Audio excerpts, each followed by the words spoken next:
L'imparfait, c'est pour parler des événements dans le passé qui n'ont pas de fin, vraiment. D'habitude, ces événements, c'est le contexte pour une autre action qui est plus définitive.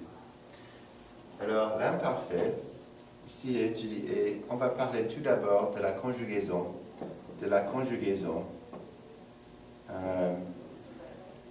Excusez-moi, la conjugaison de l'imparfait. Vous prenez la forme du verbe nous au présent. Et vous avez maintenant, par exemple, nous. Par exemple, vous prenez le verbe, par exemple, nous finissons. Ça, c'est le verbe finir. Vous devez laisser tomber ONS, finissent, par exemple, comme ça. Ça, c'est ce qu'on appelle le radical. Ça veut dire the root. Donc maintenant, c'est juste une question d'ajouter les terminaisons. Je finissais, tu finissais, il finissait, AIS, AIS, AIT, nous finissions, vous finissiez, et il finissait. Alors ici, vous avez ion, ie et est. Notez, finissez, finissez, finissez, finissions, finissiez, finissez. Notez, ce sont presque toujours les mêmes terminaisons. À vrai dire, ce sont toujours les mêmes terminaisons. Et notez, en ce qui concerne le radical, tous les verbes sont comme ça. Si vous pouvez trouver le verbe nous, la forme nous au présent, vous pouvez trouver le radical presque toujours à l'imparfait, sauf avec être. Le verbe être, c'est un radical, c'est juste et, accent aigu t. Donc j'étais, tu étais, il était, nous étions, vous étiez, ils étaient. I was, you were, he was, we were, you were, they were. Et notez, ça marche avec presque tous les verbes. Cette idée de trouver le radical, ça c'est le verbe finir au présent avec nous. Et ensuite, vous avez le radical pour l'imparfait. On va essayer un autre verbe. Par exemple, peut-être aimer. Donc nous aimons. Ça c'est la radicale. Alors il faut juste ajouter les terminaisons j'aimais, tu aimais, il aimait, nous aimions.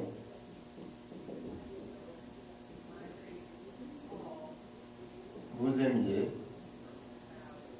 et ils aimaient. Je peux l'écrire. Alors, qu'est-ce que ça veut dire? Notez ici, c'est juste la même terminaison. Je ne sais pas si vous pouvez remarquer, mais ce sont les mêmes terminaisons. Ici que là.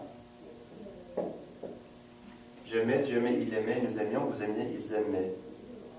I used to like, you used to like, he used to like, we used to like, he used to like, they used to like. Notez, qu'est-ce que ça veut dire généralement? L'imparfait. L'imparfait, qu'est-ce que ça veut dire? C'est used to. Par exemple, je finissais, par exemple, ça veut dire I was finishing. I used to finish. I would finish. Par exemple, when I was young, I would finish this every day. C'est une action régulière. I would finish. Ou ça peut vouloir dire I finished si ça veut dire quelque chose de régulier, d'une action qui se passait tout le temps. When I was young, I finished my homework every day. Ça, c'est une action régulière, donc c'est l'imparfait. Ok, donc ce sont les 4 traductions possibles pour l'imparfait. Was finishing, used to finish, would finish, I finished. Donc maintenant, je vais vous donner quelques exemples de l'imparfait. On va faire ça avec je finissais. Par exemple, quand j'étais jeune, je finissais mes devoirs tous les jours. When I was young, notez c'est le contexte, I was young. Ça c'est une action régulière. Je finissais mes devoirs tous les jours. Notez si j'avais mis, j'ai fini mes devoirs une fois. Notez si j'avais mis le passé composé ici, j'aurais changé le sens. Ici c'est I would finish, or I used to finish. Used to finish, or I would finish. When I was young, I would finish my homework every day. Used to finish. Ici, ça veut dire I finished. When I was young, I finished my homework once. Notez, c'est quelque chose de comptable, c'est défini. Mais ici, ce n'est pas défini. Nous ne savons pas exactement combien de devoirs je finissais quand j'étais jeune. Mais nous savons que je finissais mes devoirs. Donc, l'imparfait n'est pas défini, mais le passé composé est défini. C'est quelque chose de défini ici. Alors, n'oubliez pas la différence entre l'imparfait et le passé composé. L'imparfait, c'est une action qui n'est pas définie, c'est le contexte, une action régulière. Et le passé composé est une action définie, comptable, où c'est vraiment apparent par le contexte que c'est une action qui s'est passée une fois ou juste une action consécutive. Donc l'imparfait, c'est le contexte, c'est la circonstance,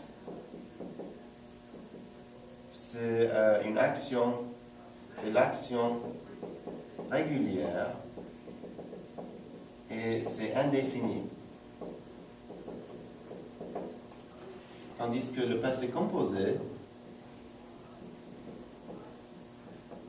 qu'est-ce que c'est? C'est une action, c'est l'action comptable, c'est l'action successive. Par exemple, tout d'abord j'ai fait ceci, ensuite j'ai fait cela, ensuite j'ai fait ceci, et enfin j'ai fait cela. Ça c'est le passé composé. Des actions consécutives ou successives. Et aussi le passé composé, c'est un temps limité. Par exemple, j'ai travaillé pendant 3 jours ou 3 heures. J'ai travaillé pendant 3 minutes. Ça, c'est le passé composé. Notez, c'est une fois, ça c'est comptable et c'est un temps limité. J'ai travaillé, quand j'étais jeune, j'ai parlé à mon ami pendant 3 minutes en français. Et c'était tout. Et c'était fini. C'est dommage. Mais si c'était une action régulière, je parlais tous les jours à mon ami pendant 3 minutes, ça c'est possible. Mais généralement, il y a un temps limité, il y a quelque chose de très limité avec le passé composé. Donc c'est une action comptable. Donc l'imparfait, c'est plus ou moins la circonstance. Et l'imparfait répond à la question, quelles étaient les circonstances? Le passé composé, c'est qu'est-ce qui s'est passé? Qu'est-ce qui s'est passé? Qu'est-ce qui s'est passé? Ça veut dire what happened. Ça, c'est la circonstance, le contexte. Oh, il pleuvait, il faisait froid, mon ami ne m'aimait pas. Alors, qu'est-ce qui s'est passé? Mon ami m'a frappé sur la tête. Je ne sais pas. J'ai pleuré. Ça, c'est ce qui s'est passé. Donc, ça, c'est les circonstances. La circonstance. Et ça, c'est l'action. Qu'est-ce qui s'est passé? Ça répond à la question. Qu'est-ce qui s'est passé? Ok, donc étudiez cet exemple et essayez surtout la différence entre ces deux phrases, parce que l'imparfait, le passé composé, ce n'est pas difficile, mais il faut s'habituer à la différence entre les deux. Ok, merci beaucoup.